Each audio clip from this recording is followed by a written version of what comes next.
Hello and welcome to the international round up. तो जनाब आज हम बात करेंगे हाइपर ग्रेविटी मशीन की। और ये हाइपर ग्रेविटी मशीन जो है ये बनाई है जी चाइना ने। चाइना कहने को एक हैरत कदा है कि दुनिया जिस टेक्नोलॉजी को पाने में कई अशरे लगा देती है, चाइनीज़ उसी टेक्नोलॉजी को चंद माह में चंद साल में जो है वो खड़ा कर लेते हैं।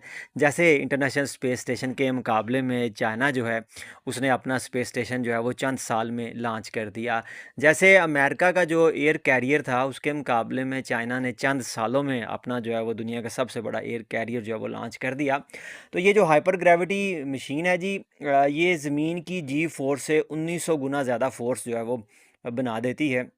1900 जी जो है वो इसकी पावर। इससे पहले अमेरिका के पास एक हाइपर ग्रेविटी मशीन थी जो कि 1200 जी फोर्स जो है वो क्रिएट करती थी।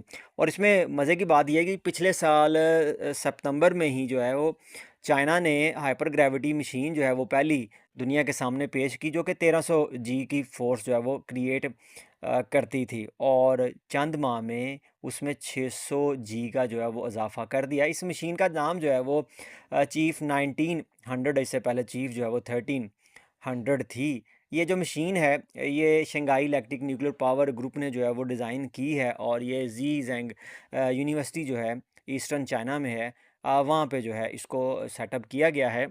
इस मशीन के साथ डिफरेंट जो हैं वो चैम्बर हैं, जहाँ पर डिफरेंट मटेरियल को जो है वो स्टडी किया जाएगा, यानी कि सिविल इंजीनियरिंग से रिलेटेड प्रोजेक्ट जो है वो किस तरह से जियोलॉजिकल स्ट्रेस को जो है वो बर्दाश्त करते हैं। और इसी तरह से लिविंग सेल के ऊपर जो है वो इतनी ज़्यादा जी फोर्स का जो है वो क्या असर होता है, और इसके साथ साथ दूसरे जो सिंथेटिक और नेचुरल मटेरियल हैं उनको जो है वो देखा जा सकेगा।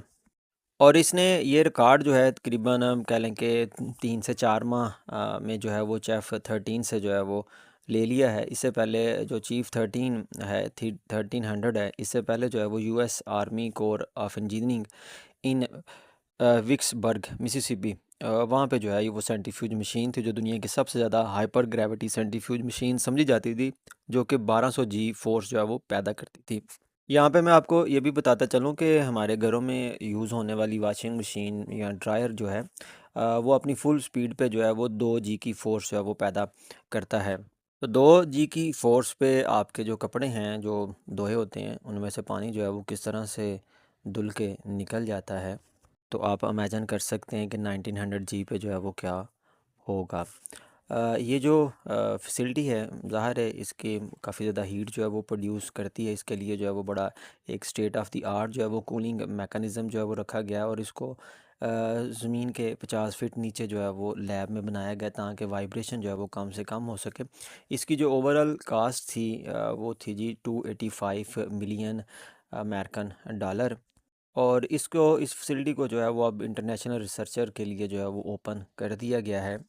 अब इसको समझने वाले जो साइंटिस्ट हैं वो तो कहते हैं जनाब इस मशीन ने जो है वो कंप्रेस कर दिया है स्पेस को और टाइम को।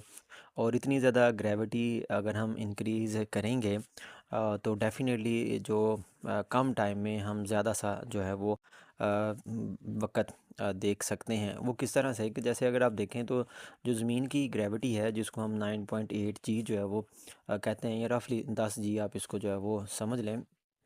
इस ग्रेविटी ये इसकी जो इसकी ग्रेविटी जिसकी रोटेशन की वजह से, और इसकी जो रोटेशन है उसका रिदम इस तरह से है कि हम सुनते हैं जी कि 500 किलोमीटर पर आवर की रफ्तार से जो है ये स्पिन करती है। और इसी रफ्तार से अगर आप देखें तो दिन और रात जो है वो चेंज होते हैं। और अगर इसकी जो है वो हम रोटेशन बढ़ा देंगे तो आपके दिन और रात जो है उनका दौरानिया जो है वो कम हो जाएगा। तो स्पीड बढ़ाने से टाइम जो है वो कंप्रेस हो जाएगा। और दूसरी साइड पे ये सारा फिनोमेना क्योंकि स्पेस में हो रहा है, तो आप ये भी कह सकते हैं कि जो स्पेस है वो कंप्रेस हो गई। और अगर आप सिविल इंजीनियरिंग से रिलेटेड इसको समझें तो वो कुछ इस तरह से है कि अगर आपके पास 3 मीटर का एक डैम का मॉडल हो, जो डैम की वाल है वो 3 मीटर की हो यानी कि 9 फीट की हो, उसको आप 100 जी पे रखेंगे तो वो जितना स्ट्रेस जो है वो प्रोड्यूस करेगी सेम उतना ही स्ट्रेस जो है वो उससे जो है वो 100 गुना ज़्यादा, यानी कि 300 मीटर जो डैम है, 300 मीटर का मतलब 900 फुट की जो दीवार है डैम की, वो रियल वर्ल्ड में जो है वो उसको प्रोड्यूस करती है। तो हम ये सिमुलेशन जो है वो उसकी इस